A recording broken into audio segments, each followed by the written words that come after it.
Saludos a todos y bienvenidos a un nuevo video de la materia de mecánica tensorial. En esta ocasión vamos a estudiar los esfuerzos planos. Para este tema recomiendo ver el video de círculo de Moore, pues lo vamos a emplear para poder describir este tipo de esfuerzos que se desarrollan en un sólido. Entonces, en este caso vamos a exponer nuestra primera situación. Nuestra primera situación consiste en qué pasa cuando nosotros tenemos que un único esfuerzo principal es igual a cero. Un único esfuerzo principal, no ni dos ni todos los esfuerzos principales, sino solamente un esfuerzo principal. Como lo podemos ver en la matriz T y J estrellita, que en este caso tenemos que nuestro esfuerzo sigma 3 es igual a cero. En este caso, nuestra matriz de esfuerzos va a quedar representada de la forma que vemos en pantalla. Y entonces, si nosotros deseamos graficar nuestro círculo de Moore cuando tenemos a sigma 3 igual a 0, entonces podemos hallarlo de la forma que nosotros vemos en el gráfico de la izquierda. En el gráfico de la izquierda vemos que sigma 3 equivale a 0. Tal y como nos lo registra nuestro tensor de esfuerzos, y sigma 2 y sigma 1 tienen valores diferentes de 0. A este caso lo denominamos el caso de tensión plana. ¿Por qué? Porque solamente estamos teniendo esfuerzos principales en un solo plano. Ahora, si nosotros no tenemos a sigma 3 igual a 0, sino sigma 1 es igual a 0, entonces el círculo nos queda de esta forma. ¿Por qué nos queda de esta forma? Porque como sigma 1 estamos trabajando con el mayor número asignado a sigma 1, entonces como sigma 1 es equivalente a 0, entonces le otorgamos valores negativos tanto a sigma 2 como a sigma 3. Eso en el caso de que sigma 1 sea igual a 0.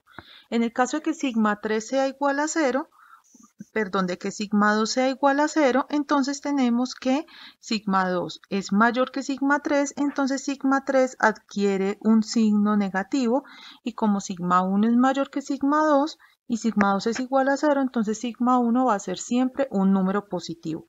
Cabe aclarar que aquí solo estamos tratando el caso en el que solamente tenemos un único esfuerzo principal igual a 0. No estamos considerando el caso de que tenemos dos o más esfuerzos principales iguales a 0. Ahora vamos a considerar otro caso. ¿Qué pasa cuando en uno de nuestros ejes no se desarrollan esfuerzos? Entonces vamos a considerar, por ejemplo, el caso en el que tenemos un sólido en el que en el eje X3 no existen esfuerzos tangenciales en ninguna de las dos direcciones, ni esfuerzos normales, es decir, no existe T33. Entonces, en ese caso, nuestra matriz de esfuerzos en el punto P, recordemos que nuestro punto P lo consideramos un rectángulo, un cubo o un tetraedro para poder estudiarlo con mayor facilidad. Entonces, vamos a considerar que nuestro punto P va a tener este tensor de esfuerzos asociado. Miremos que ninguna de las dos direcciones asociadas con el eje 3, en el caso de los esfuerzos tangenciales, tiene valor, es decir, esto es igual a 0. Y entonces, naturalmente, nuestro esfuerzo normal, es decir, el que se desarrolla a lo largo del eje X3 y que lo denominamos nosotros T33, es igual a 0.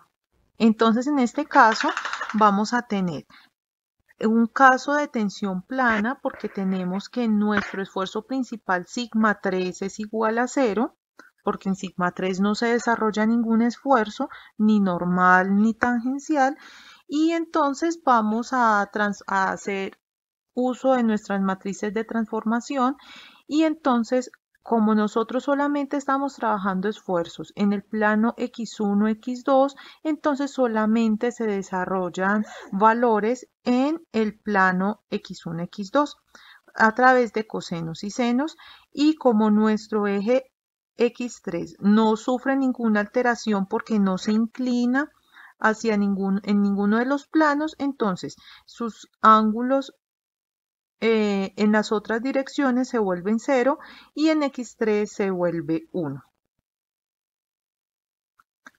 Ahora, en este caso, esta es la gráfica que tenemos para nosotros poder entender. ¿Cómo nosotros podemos entender esto más fácil? Mire, nosotros vamos a considerar que solamente se desarrollan esfuerzos en X1 y X2. O es como si nosotros trabajáramos únicamente con este plano. Entonces, al trabajar únicamente con este plano, no tenemos en cuenta lo que pasa en X3 en el sentido de que no tiene ningún valor. Entonces, como no tiene ningún valor, todo lo que tengamos asociado a eso se convierte en 0 y únicamente se tendrá en cuenta lo que tenga relación con X1 y con X2, tanto en los esfuerzos normales como en los esfuerzos tangenciales. Entonces, teniendo en cuenta eso, entonces esta ecuación nos representa a nosotros nuestro círculo de Moore, que ya vamos a ver cómo nos lo representa. Por ahora vamos a considerar que esta es la matriz de transformación que nosotros vimos en un ejemplo cuando únicamente rotábamos a X1 y a X2 y deja alrededor del eje X3. Esta es la matriz de transformación y esta es la matriz de esfuerzos que se nos desarrolla en ese punto cuando no tenemos esfuerzos en el eje X3. Entonces, al ordenar nuestro resultado de nuestra multiplicación entre matrices en un listado, vemos que únicamente aparecen los términos asociados a 1 o a nuestro eje X1', a nuestro eje X2' y tanto en esfuerzos normales T1, 1', T2, 2', como en esfuerzos tangenciales T1, 2'. Entonces todos los esfuerzos asociados al eje X3', tanto normales como tangenciales, se vuelven equivalentes a 0. Entonces, en ese caso, se podría decir que únicamente se construye un círculo de Moore o se tiene en cuenta un círculo de Moore que es el asociado a sigma 1 y a sigma 2. ¿Por qué? Porque solamente tenemos esfuerzos en T11, en T22 y en T12. Entonces construimos de esta manera nuestro círculo de Moore en 2 dimensiones. Pero entonces también se nos pueden desarrollar cortantes máximos, los cuales decimos que se nos desarrollan fuera del plano, así como podemos ver que ficticiamente o en estas líneas punteadas más bien se construyen otros círculos de Moore asociados, pero estos están fuera de los planos que estamos considerando para nuestro caso de tensión plana. Entonces, para el caso de tensión plana, en realidad se tiene este círculo de Moore. Y pues estamos considerando solamente esfuerzos T11, T22 y T12. Pero también hay que tener en cuenta que existen otros. Y bien, esto ha sido todo por el video de esta ocasión. Espero que les haya gustado y nos vemos en un próximo video.